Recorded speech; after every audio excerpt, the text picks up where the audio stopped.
Quem já ouviu aqui falar de Steve Jobs? Steve Jobs, Steve Jobs, Steve Jobs, Steve Jobs. Ok. Certamente era expectável que realmente muitos tivessem ouvido falar. Também, certamente, alguns de vós, se calhar até têm algum dos produtos que ele ajudou a desenvolver e se calhar até teve a imaginação e a criatividade de desenvolver. Em 1976, ele funda a Apple. Apple ou Apple? Apple. Apple. Apple. E com dois amigos de garagem, tipo banda, não é? Eles desenvolveram o primeiro computador, o Apple I. E um ano depois, em 77, eles desenvolvem o Apple II. E torna-se um sucesso. Até que em 1983, portanto eu já tinha 3 anos nessa altura, ele tentou primeiro convencer o John Scully a sair da Pepsi, que ainda é a grande concorrente da Coca-Cola, para se juntar à Apple. A Apple. E seria ele próprio a definir até o seu salário. Portanto, amigo, olha, tu vens trabalhar comigo, olha, e tu é que vais tu é que vais definir o teu próprio salário. E mesmo assim ele ao início recusou. Mas depois de Steve Jobs insistir, ele faz-lhe uma pergunta poderosa e desafiadora, que foi a seguinte: ouve lá, tu queres passar o resto da tua vida a vender água com açúcar ou queres vir comigo e mudar o mundo? E esta foi a pergunta que fez clique para a sua tomada de decisão e deixar a Pepsi e ingressar na Apple. O Evangelho lança-nos um desafio semelhante. Parece não ser tão abrangente ou tão grandioso, mas é tão ou mais poderoso do que isso. E fazer parte do plano de Deus para resgatar pessoas do reino das trevas e trazê-las para o seu reino, isso é ir com Jesus e mudar o mundo. Nós vamos estar a considerar o livro de Colossenses, no capítulo 4. Então quero convidar-vos a abrir Colossenses. E Colossenses, no livro de Colossenses, lança-nos este desafio, de certa maneira. O Evangelho lança-nos um desafio semelhante a este. Fazer parte do plano de Deus para resgatar pessoas do reino das trevas e trazê-las para o seu reino. Apesar de em nós mesmos não residir esse poder, porque em nós mesmos nós não temos esse poder, mas podemos influenciar outros a terem contacto com o Evangelho. E esse sim tem o poder transformador por ação do Espírito Santo no coração da pessoa que ouve. E nós vemos neste livro de Colossenses a suficiência da obra de Cristo para os cristãos e desafia-nos a uma dedicação exclusiva a Ele de uma forma prática. Sendo que essa dedicação significa enfrentar a vida com uma perspectiva celestial, ou seja, ver para além do horizonte dado pela nossa vida cotidiana e todas as implicações e responsabilidades terrenas que isso traz. Legítimas, é certo, mas que no fim são limitadoras em si mesmas. Significa também buscar pureza pessoal à luz da nova vida alcançada em Cristo pelo novo nascimento, assim como a existência de relacionamentos interpessoais coerentes com a nossa nova posição em Cristo. A suficiência da obra de Cristo desafia também como forma de resposta a uma vida em comunidade sob o seu senhorio, seja na vida conjugal, na vida familiar e nos relacionamentos no trabalho. Portanto, o Evangelho tem poder para transformar todas as áreas da nossa vida. Primeiro na igreja, depois nos lares e famílias e até no nosso próprio local de trabalho. E agora Paulo, chegando aqui ao final de Colossenses, ele aponta-nos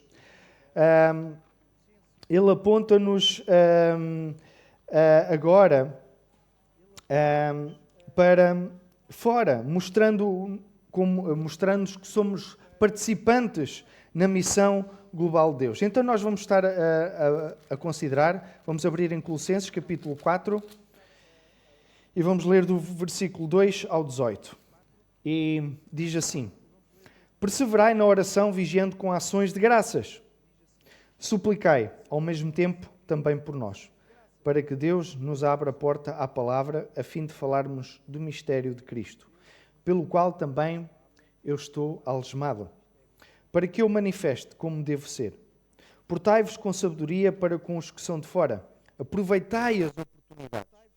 A vossa palavra seja sempre agradável, temperada com sal, para saberdes como deveis responder a cada um. Quanto à minha situação, Tíquico, irmão amado e fiel ministro, e conservo no Senhor, de tudo eu vos envio com um expresso propósito de vos dar conhecimento da nossa situação e de alentar o vosso coração.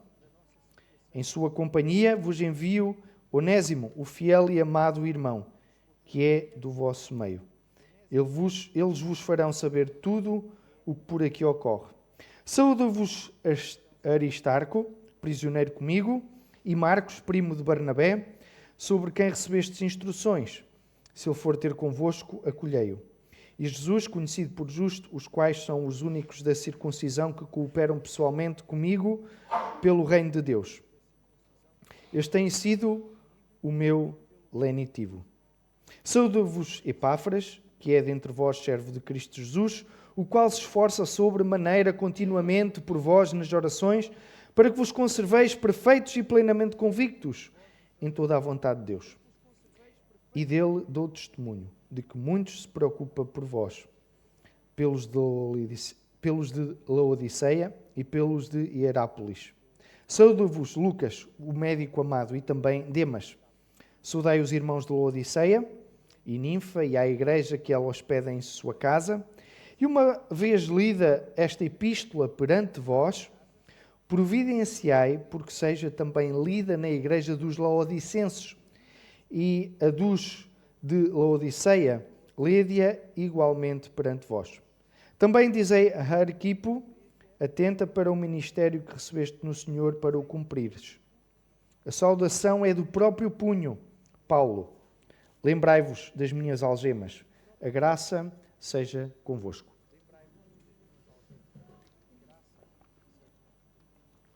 Então, hoje estaremos a abordar ser igreja na demonstração prática da dedicação a Cristo, baseado na sua suficiência.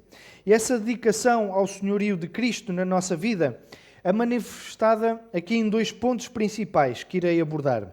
Primeiro, orar com devoção, dos versículos 2 ao versículo 4, e depois viver com sabedoria através de um testemunho sábio, do versículo 5 ao 6.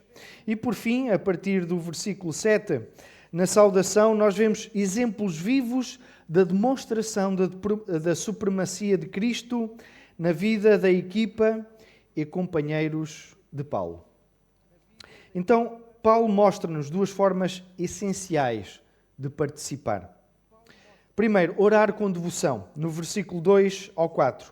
Paulo exorta: dediquem-se à oração, estejam vigilantes e sejam agradecidos. Perseverai na oração. Esta palavra perseverai, em grego, é carterete, e é um vocábulo que sugere força e persistência. Portanto, é algo que é para ser contínuo, insistir. Quer isto dizer que a oração é uma disciplina e que é necessária persistência, determinação, a fim de não desanimarmos ou ficarmos demasiado cansados. O acto de orar é um ato esperado e constante de um cristão, que é chamado a uma vigilância ativa e não a uma condição de letargia e de sonolência. Pela oração nós levamos as nossas necessidades e também o nosso louvor e adoração até ao Senhor. Isso é uma demonstração prática da nossa dependência e aniquilação do nosso orgulho. Pela oração nós lamentamos os nossos pecados. Intercedemos pela conversão de pecadores e edificação nossa e também do seu povo. Assim, a oração é uma necessidade porque nós somos impotentes sem a oração. Nós somos impotentes. Podemos pensar que até chegamos a algum lado, mas estamos e estaremos apenas a enganar-nos. Por exemplo, nós no Salmo 50, nós somos alertados e ensinados sobre a nossa impotência e quão nós somos dispensáveis aos olhos de Deus. Sabem, Deus não precisa das nossas orações para Ele subsistir enquanto Deus. Elas não são catalisadoras do seu poder. Não é por muito nós orarmos que vamos empoderar Deus. Não é por orarmos mais ou menos que vamos aumentar ou diminuir o seu poder ou a relevância de Deus. Porque Ele é o que é. Ele é o grande eu sou. Ele é Deus. E Ele não precisa de nós. Ao contrário daquilo que nós possamos pensar. Então, orar é uma declaração simples, aberta e honesta da nossa dependência de Deus e da nossa total impotência perante Ele. Sabes, se nós pararmos de orar, eu tenho-te a dizer que os planos de Deus, eles irão continuar. Ele continuará a construir a sua igreja. Os portões do inferno não vão prevalecer contra ela. E todo o ser humano destinado a ser trazido para o reino de Deus será trazido. Mas seremos privados de toda essa dinâmica por causa da nossa passividade. É estar tudo a acontecer e nós estarmos a ficar de fora.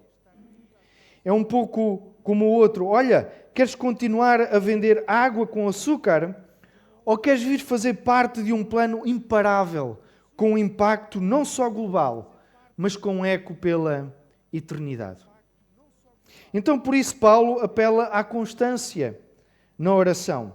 E em 1 de Tessalonicenses, no capítulo 5 e versículo 17, o que é que diz?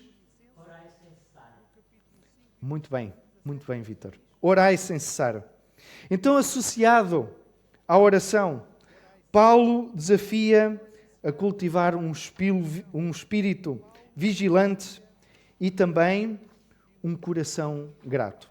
Ele diz, estejam vigilantes.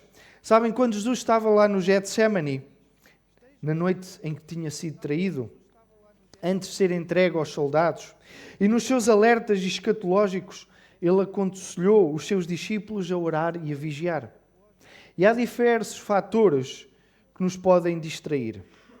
Talvez a nossa pressa, a nossa rotina do dia a dia.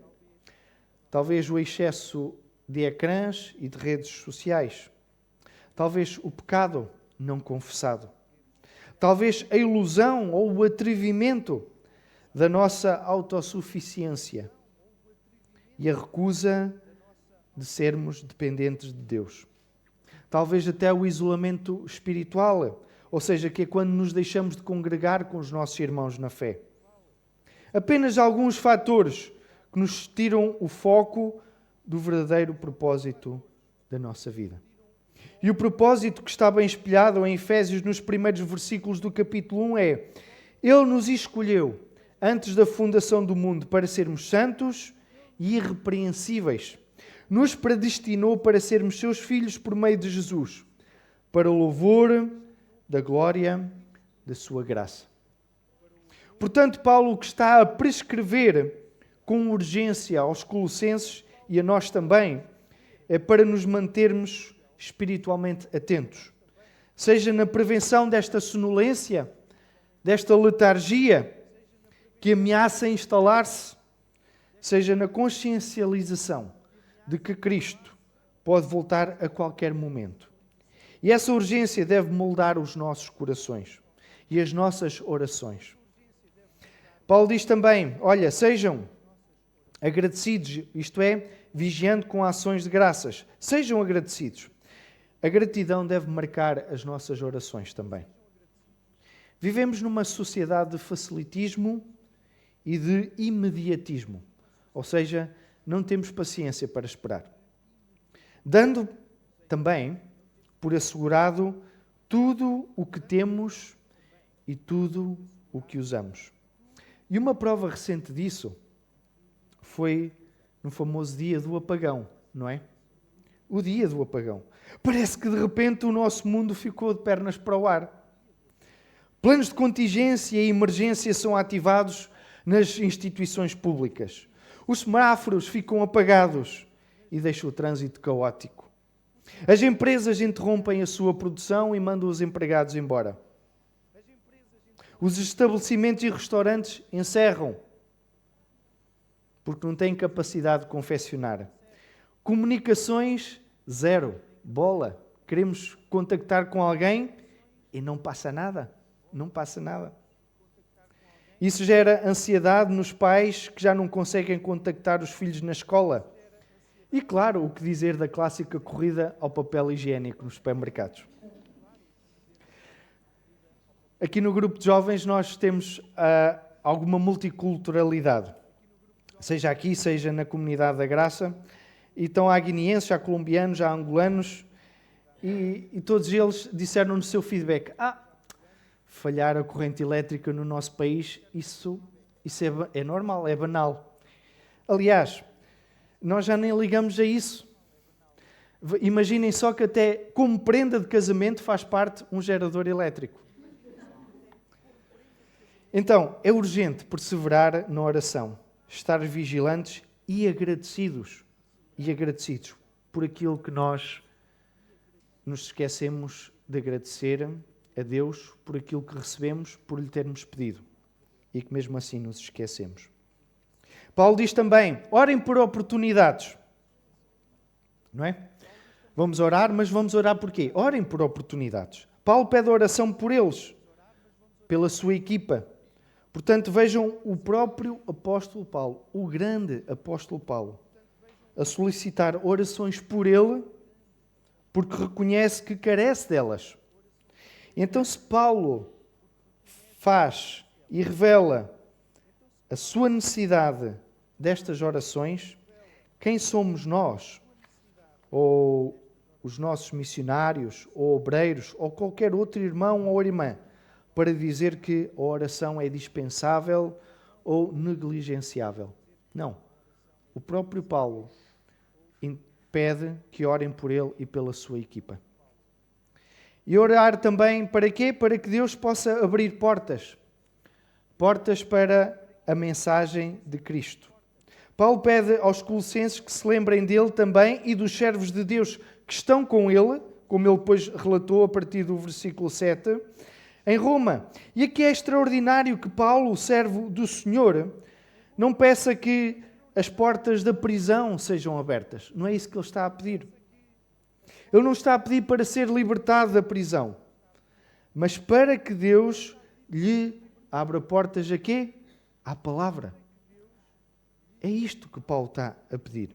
O desejo do apóstolo é que Deus lhe abra portas, ou seja, por oportunidades para pregar a palavra.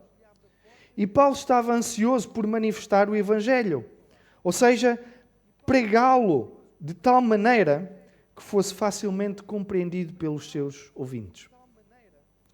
Nós todos podemos participar nesta missão global ao orarmos por aqueles que anunciam o Evangelho em locais diferentes e locais difíceis.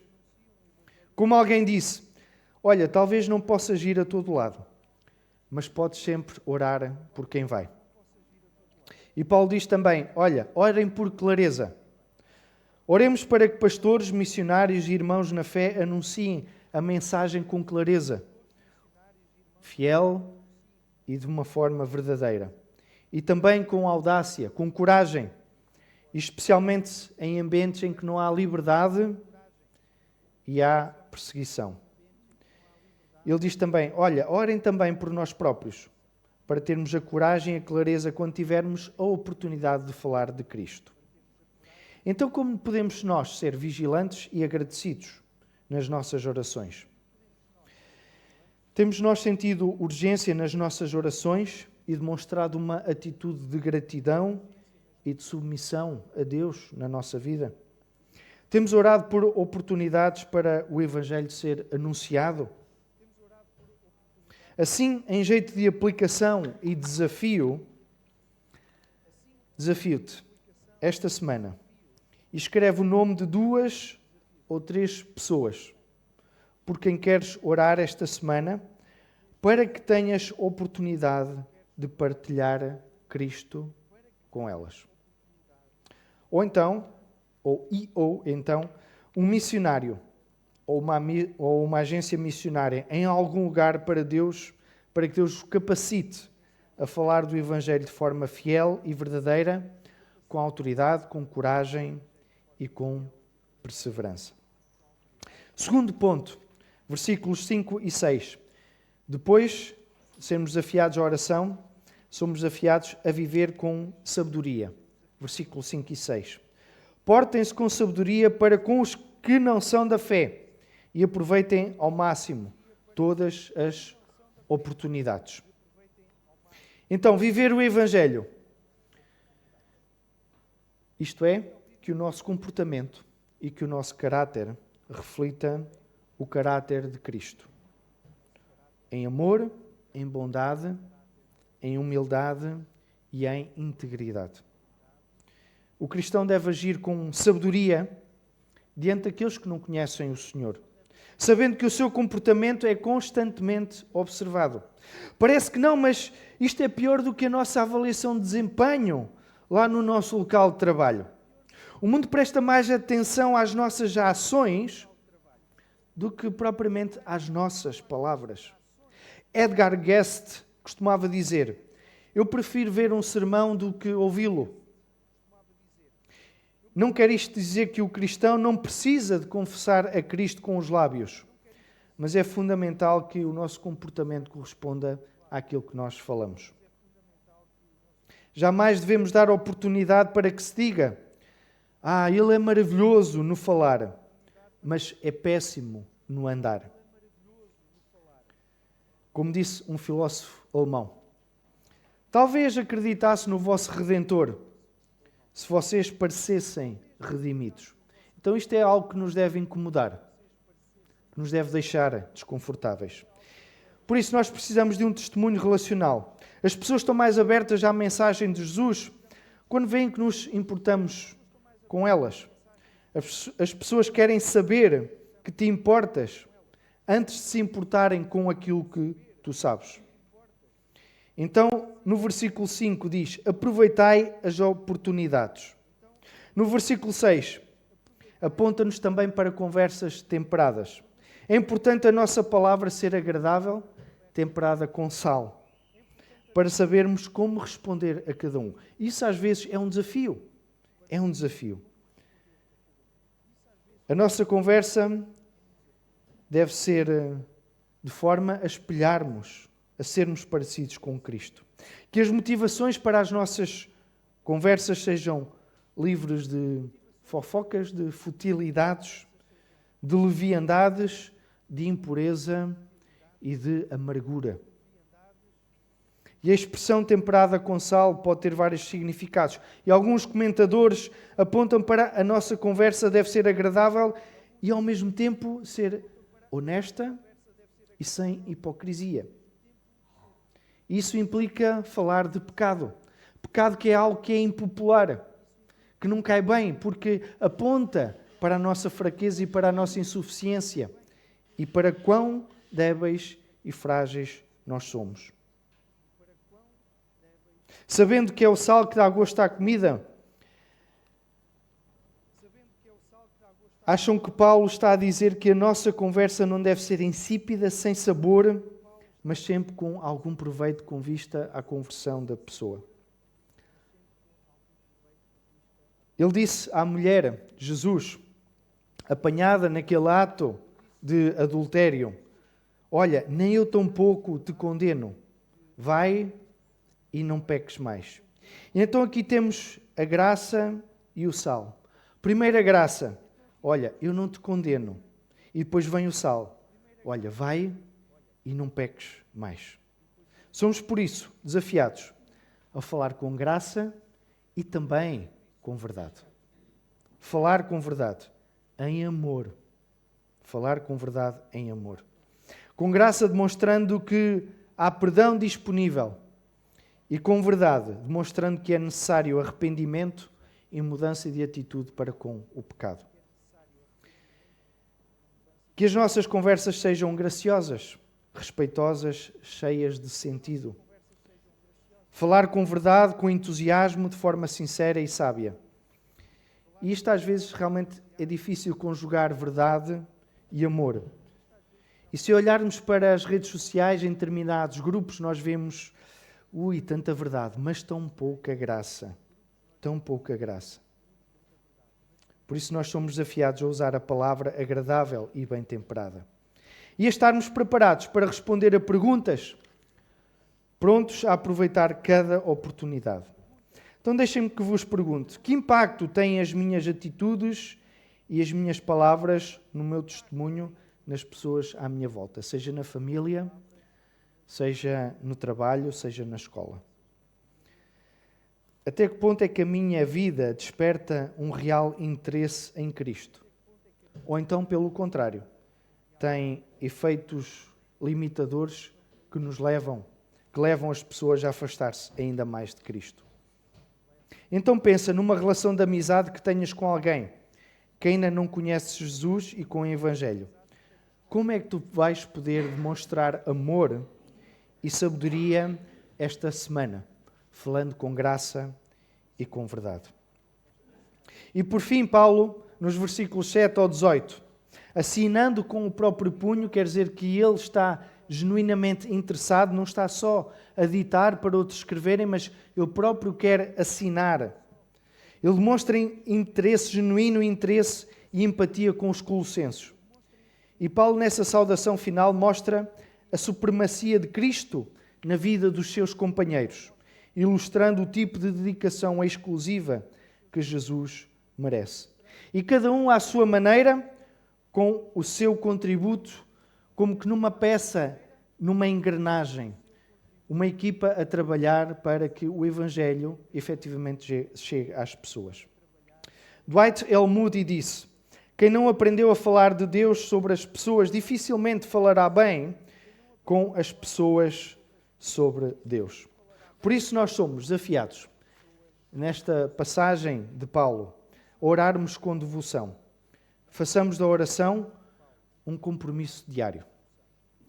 E somos também desafiados a vivermos com sabedoria, que a nossa vida reflita Cristo e que esteja pronta a testemunhar de Cristo para as circunstâncias e para as oportunidades com que nos vamos deparando ao longo do dia. A vida que agrada a Deus tem de vir acompanhada pela oração vigilante e pelo agradecimento. A intercessão e o compromisso com o anúncio do Evangelho quando as oportunidades surgem. E o bom testemunho aos não crentes e o sábio uso das oportunidades para ter conversas amistosas, agradáveis sobre Cristo. Citando William MacDonald, diz: cada um de nós escreve um Evangelho. A cada dia, um capítulo. Pelos gestos, pelos olhares, pelos gostos, pelas coisas que dizemos, nós vamos demonstrando um Evangelho. E as nossas ações muitas vezes traem-nos. E, portanto, dizem: como é o Evangelho de acordo contigo? Vamos orar. Pai Celestial, obrigado porque em todo o mundo o Teu Evangelho é imparável e apesar de nós muitas vezes não termos essa percepção, está a dar fruto e está a crescer, apesar de nós não termos essa real percepção. Ajuda-nos, a cada um de nós, a cumprir o nosso papel. Torna-nos, Senhor, mais dedicados à oração. Torna-nos sábios no viver e atentos a cada oportunidade que Tu nos dás para falar do Teu Filho, Jesus. Senhor, ajuda-nos a sermos uma pessoa dedicada à oração, ao relacionamento contigo e atentos às oportunidades que Tu vais colocando diante de nós. Senhor, ensina-nos a viver também com sabedoria e com graça diante dos outros, para que o Teu Evangelho possa ser visível na nossa vida. Em nome de Jesus, amém.